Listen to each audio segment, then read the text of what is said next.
e riu. Riu de canto, mas com respeito. Me disse que topava me ajudar, que ia me orientar, acompanhar, que podia até montar um esquema para doação em nome de terceiros, se eu quisesse. Eu agradeci com os olhos, e naquele momento vi ali mais do que um contador. Vi um amigo que o tempo não levou. Na volta, parei numa banca de jornal. Comprei um. Nem era para ler notícia, era pelo hábito, pelo cheiro do papel. Sentei num banco de praça. Comecei a rabiscar a segunda página do caderno. Escrevi 3 nomes: Beatriz, Danilo, Sandro. Embaixo, escrevi uma pergunta: o que cada um aprendeu com o silêncio? Fiquei um bom tempo encarando aquela pergunta, porque eu mesmo não sabia a resposta. Só sabia que eu não era mais o velho expulso. Era o homem que observava, que entendia, que agora tinha tempo e dinheiro, mas mais que isso, tinha consciência. Voltei para a kitnet com o sol se pondo, aquele laranja forte cortando os telhados da cidade. Entrei, coloquei o jornal na mesa, abri a janela, sentei na cama e, de repente, senti uma presença ali. Não era ninguém, mas era como se a Marinalva estivesse comigo. Como se dissesse: agora vai. Peguei o envelope que tinha separado para Beatriz. Era menor, mas feito com carinho. Dentro ia uma carta. Escrevi à mão. Nela, eu dizia que ainda lembrava do dia em que ela cantou para mim, com 5 anos, num dia dos pais na escola. Ela desafinou, ficou vermelha, mas sorriu no final. Eu dizia que aquele sorriso tinha me sustentado por muitos anos e que, apesar da ausência dela nos momentos mais duros, eu entendia. Nem sempre os filhos sabem o que fazer com a dor dos pais.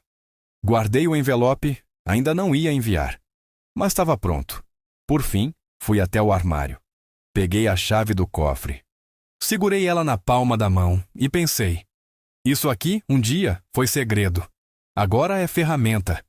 Fechei o caderno, apaguei a luz e dormi com a sensação de que, dessa vez, era eu quem estava puxando as cordas. Os dias começaram a andar devagar, mas tinham peso. Parecia que cada passo agora fazia sentido. As manhãs ainda eram silenciosas, com café amargo e sol entrando pela janela. Mas dentro de mim, alguma coisa já tinha mudado. Eu não era mais o velho esperando notícia dos filhos.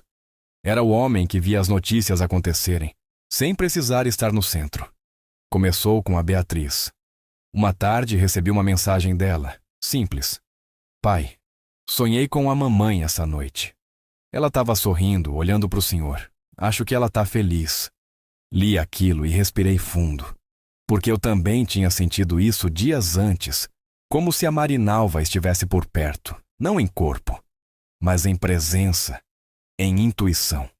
No mesmo dia, Beatriz me mandou outra mensagem: pai, chegou uma doação aqui para a escola onde trabalho, anônima, um valor exato para cobrir o conserto do telhado da quadra. Eu fiquei pensando: será? Eu não respondi. Não menti. Só deixei o silêncio dizer o que quisesse. Porque às vezes, o mais poderoso que a gente pode fazer é deixar o outro descobrir por si. Danilo, por outro lado, começou a ficar inquieto. Não me ligava, mas andava perguntando por mim. Um colega dele passou na região da minha kitnet e comentou comigo: seu filho me perguntou se o senhor está bem, mas não teve coragem de vir ver. Eu ouvi e guardei, porque orgulho é uma armadura pesada, e quem carrega sabe. Danilo não sabia se agradecia, se investigava, ou se fingia que não sabia de nada. Era um homem em conflito, e isso, para mim, já era um começo. Mas o que eu não esperava era a aparição de Sandro. O filho mais velho, o mais calado, o mais frio. Ele sempre foi de poucos gestos e muita lógica. Desde novo falava de negócio, de conta, de investimento. Morava em outra cidade, tinha loja, carro bom, vida feita. Depois da morte da Marinalva, foi quem menos apareceu. Mandou flores no velório e um "fica bem, pai" por telefone, e sumiu. Até que, numa manhã de quarta-feira, apareceu na minha porta. Camisa social, relógio de ouro no pulso. com aquele jeito de quem acha que tá sempre um passo acima do mundo. Bateu firme na porta. Eu abri e ele entrou sem pedir. Olhou a kitnet de cima a baixo e disse: "É aqui que o senhor tá morando?" Eu balancei a cabeça. "É." Sandro se sentou, mas não relaxou. Ficou reto, desconfiado. Aí soltou: "Tô sabendo que tem dinheiro aparecendo. Na conta do Danilo. Na escola da Beatriz. Coisa grande, e tudo sem nome." Eu fiquei calado. Ele continuou: "Pai, se o senhor tá fazendo alguma coisa, tem que me dizer. Isso pode dar problema, tem imposto, tem rastreio. Pode gerar complicação." Eu sorri por dentro, porque era típico dele. Preocupado com o papel, com o que podia ser dito, rastreado, formatado, mas não com o que era sentido.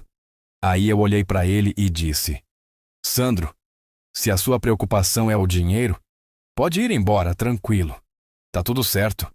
Agora, se quiser saber se seu pai ainda sente alguma coisa aqui dentro, aí você vai ter que sentar e ouvir de verdade." Ele respirou fundo. Pela primeira vez, pareceu afetado. Não falou mais nada. Levantou, apertou minha mão e disse só: "Se precisar de alguma coisa, me liga." Saiu rápido e deixou o cheiro do perfume caro dele no ar. Naquela noite, abri o caderno preto de novo. Rabisquei na margem da página. Nem todo filho entende o valor do que não se vê. Mas um dia, todo silêncio vira eco. Fechei o caderno. Apaguei a luz.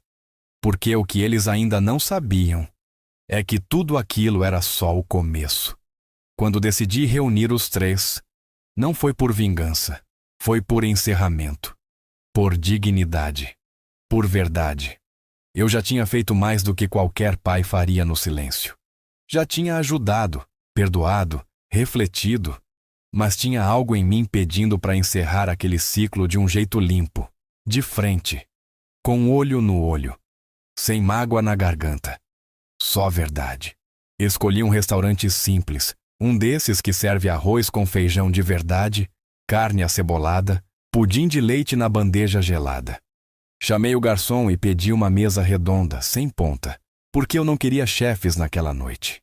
Queria igualdade. Pedi também 3 envelopes. Deixei na minha frente fechados, alinhados como se esperassem pela hora certa. Cheguei primeiro. Sempre cheguei primeiro na vida deles. Em tudo. Nos aniversários, nas reuniões da escola, nos dias difíceis. E naquela noite, mais uma vez, fui o primeiro a chegar, com o coração firme, mas a alma rodando lembrança atrás de lembrança. Beatriz chegou com os olhos marejados, me abraçando antes mesmo de dizer boa noite. "Pai, só de você ter chamado a gente." E não terminou. Só apertou minha mão. Danilo veio em seguida, mais calado que o normal. Sentou do meu lado, mas sem olhar muito nos olhos. O aperto de mão dele foi tímido, mas existiu. E isso já era muito. Por fim, Sandro entrou. Camisa engomada, perfume caro, postura firme. Sentou como quem vai negociar um contrato. Mas não disse nada. Todos sentados. 3 filhos, 3 histórias, 3 ausências. Mas ainda... filhos. Eu respirei fundo. O silêncio da mesa dizia tudo o que as palavras evitavam. Peguei minha xícara de café, dei um gole e comecei. "Vocês não precisam me pedir desculpa, nem me explicar nada. Eu já entendi. Entendi nos dias que passei sozinho. Entendi quando olhei no espelho e me vi como ninguém mais enxergava. E entendi que perdoar não é esquecer, é decidir não carregar mais o que pesa demais." Beatriz chorava em silêncio. Danilo apertava os punhos. Sandro, por um segundo, perdeu a pose e mordeu o lábio. Eu continuei. Eu fui pai como pude. Nunca fui perfeito, mas fui inteiro. Dei minha saúde, meu tempo, meus planos, para vocês. E quando a vida me deixou sem a Marinalva, eu esperei que vocês segurassem minha mão. Mas vocês soltaram, cada um do seu jeito. Uns por medo, outros por vergonha, e um por frieza. Olhei nos olhos deles, um por um, sem gritar, sem acusar. só dizendo o que era preciso. Não tô aqui para cobrar, tô aqui para fechar e para abrir outra coisa, porque apesar de tudo, eu continuo aqui. E mais do que isso, continuo sendo o pai de vocês. Puxei os envelopes. Entreguei um para cada um, com calma. Disse: esses envelopes têm pedaços da nossa história. Tem lembrança, tem ensinamento, tem verdade. Leiam quando chegarem em casa, não joguem fora, porque ali tem o que o